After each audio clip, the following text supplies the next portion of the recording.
This is Cynthia Scherr with The Ground Floor, JPR's segment on entrepreneurial businesses in the state of Jefferson. All businesses began because somebody had an idea, and then sometimes they have another idea. So today's guest is Dan Hawkins, co-founder, CEO, and president of The Human Bean. If you live anywhere in Southern Oregon, you've seen Human Bean drive-through coffee stores. Dan started the company in 1998 in Ashland, and for the first time ever is on the 2023 Inc. 5000 list of the fastest growing companies in America, with over 200 locations open or under development. So congratulations to you, Dan, and welcome to The Ground Floor. Well, thank you, Cynthia. No, this is an honor to be on your show, and yeah, great to talk to you again. Yeah, likewise. So tell us how you came up with the concept for The Human Bean. Oh, gosh. So about 26 years ago, my wife and myself and a couple partners were passionate about coffee and decided that there was a need here in Southern Oregon to put a couple of amazing, coffee offerings out there. And so we started in Ashland, and that was store number one at 25 years ago. And then kind of that one was successful, and so we just kept opening more as we went along and had a lot of fun along the way. Cool. So I'm curious, what prompted the idea for my very favorite part of the Human Bean experience, which is the chocolate-covered espresso bean that you put on top of the cup? Oh, gosh. So, with our name, we really wanted to be something very community-oriented and give back, and everything that we do, we try to give a little surprise and delight. And that was just kind of a signature thing that I came up with before we even opened, because we wanted it to be something special, something that was out of the ordinary, something that you wouldn't expect anywhere else. So that became kind of our signature, and for a while there we were using, just kind of some generic beans and generic coffee, and then once we got big enough to actually use our own beans and get some custom chocolate, we did that. So over the years, it's evolved, but it's still been the same kind of treat for our loyal guests. Oh, that's really interesting. So you went from buying somebody else's chocolate-covered espresso beans to making your own.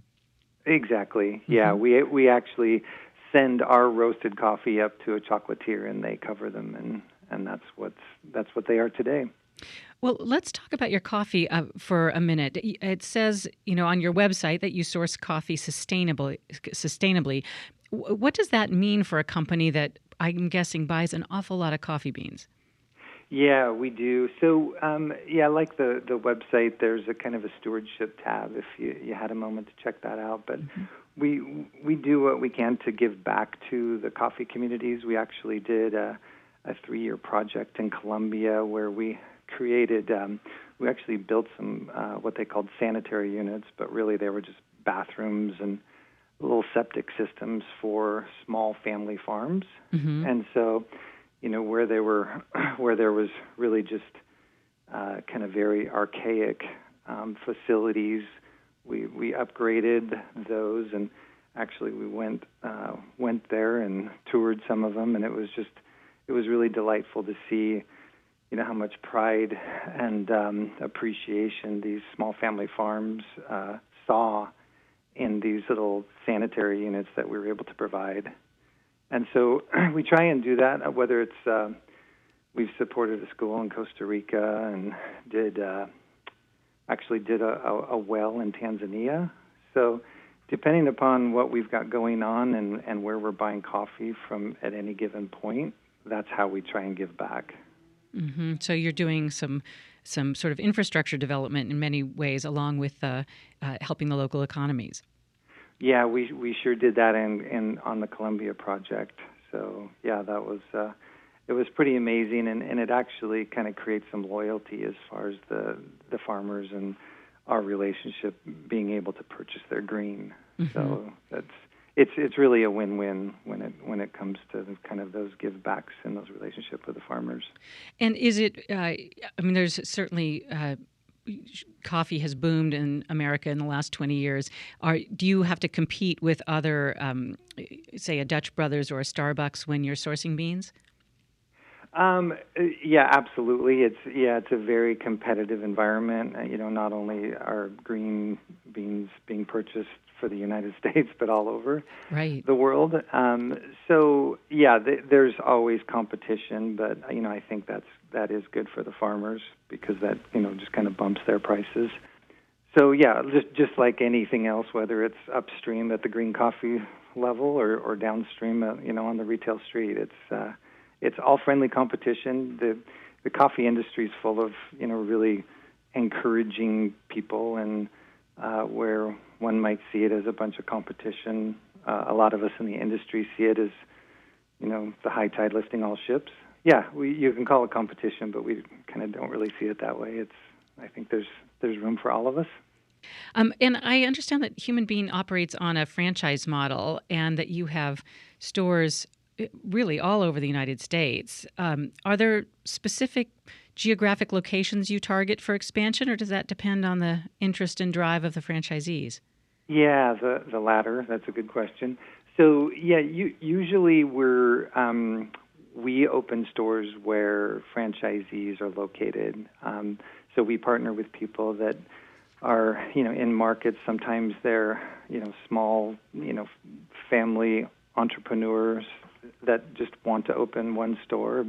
Usually that leads into 2 and 3 and 4 stores, but and then we also partner with kind of larger multi-concept franchisees that already have maybe a sandwich concept or some other concept that and they want to add something to their portfolio in any given market, but we don't really go advertise in any market. It's really kind of inbound. Somebody's visited a Human Bean when they're on vacation, or they've found us on the web. The specialty coffee industry, and especially in the drive-through space, is really increasing in popularity, especially after the pandemic. And so we're really busy right now just because of that, and I think a lot of us in this space are. You're listening to The Ground Floor on Jefferson Public Radio. You can find us online at jeffexchange.org. I'm your host, Cynthia Scherr, and today I'm speaking with Dan Hawkins, co-founder, CEO, and president of The Human Bean. So, Dan, if I were interested in becoming a franchisee, where would I start? Well, Cynthia, we'd love to have you as a franchisee. You've got the best real estate in Southern Oregon. That's going to be tricky to. No. So yeah, hopping on our website, and there's a franchise tab that can give you some of the basic information, and then once we've made contact with you, we provide, of course, all of the necessary franchise disclosure documents and all of that. But what's the franchising space is extremely complicated, as we learned early on. But when it gets right down to it, it's about relationships and support, and making sure we're providing our franchisees the tools to be successful. And we have 33 or 4 people now in our support center. So really, we want to take all of the anxiety out of opening a new business, and we do that just through support and encouragement, and helping them check all the boxes, both pre-opening and post-opening. And the marketing team is amazing and able to facilitate marketing tools to keep them running successful. That was actually going to be one of my questions, which is, sometimes franchise models get a bad rap, and so the distinctive piece of your business, if I'm a franchisee, is that extra support. Yeah, for sure, and you're right, they can get a bad rap, and some of the larger ones they lose touch and track of why they did this in the first place. Franchising should just be a support mechanism for franchisees to get into a new business, and so that's where we come in. Again, we want to take all that anxiety, and because starting a new business is scary, and so if we can help support them and show them what we've done over the last 25 years, and 150 stores open and many more in development, and we've learned a lot, and we keep learning, but it's certainly a lot easier for new franchisees to do this with somebody that's in support and able to buy well and provide good buying wholesale prices, not only for goods but also for some of the technology that we use. So it's kind of more of a co-op where everybody kind of benefits from a larger entity. Right.